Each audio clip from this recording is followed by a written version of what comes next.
তাহলে আমাদের এই কাজকর্মে তুমি খুশি তো? খুব খুশি, মোটামুটি একটু ভালোই আছে, আগের থেকে অনেক সুস্থ। আগের থেকে অনেকটা সুস্থ আছে।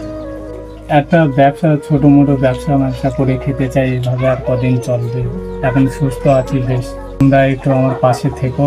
গত 4 মাস থেকে সরবুল ভাইয়ের দায়িত্ব, খাওয়া দাওয়া সবকিছু হাদিয়া ফাউন্ডেশন দেখাশোনা করেছে।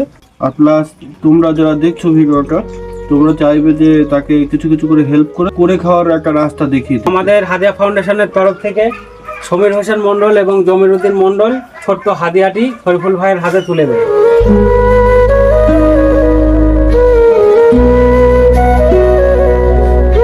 ফাউন্ডেশনের পক্ষ থেকে শরীফুল ভাইকে এককালীন কিছু টাকা দিলাম। এটা জানি ওনার পরিস্থিতি অনুযায়ী যথেষ্ট সামান্য, তবে এটাই বলতে চাই যে সবাই এই সামান্য সামান্য টাকা যদি আমরা শরীফুল ভাইকে দিতে পারি, তাহলে উনি হয়তো একটা ছোটোখাটো ব্যবসা করে খেতে পারবে। কারণ কোনো একটা ফ্যামিলি সে নিজেও চায় না যে দীর্ঘদিন আমি কারোর কাছে হাত পেতে খাই, বা দীর্ঘদিন কেউ একটা ফ্যামিলিকে টানতেও পারবে না, এটা একটা খুব স্বাভাবিক ব্যাপার।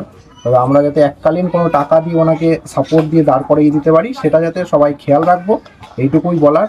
সবাই মিলে অল্প অল্প করে দিয়ে আমরা শরীফুল ভাইকে যেন একটা ভালো জায়গায় একটা ছোট ব্যবসা বাণিজ্য করে দিতে পারি। তারপর শরীফুল ভাই সেটা চেষ্টা করবে নিজের দায়িত্বে আগেই নিয়ে যায়। শরীফুল ভাইয়ের পাশে সবাই থাকবে, যে যেমন পারবে শরীফুল ভাইকে দিয়ে সাহায্য করবে। ওনার একটা ছোট একটা ব্যবসা দাঁড় করানোর একটা প্রচেষ্টা সবাই মিলে করো।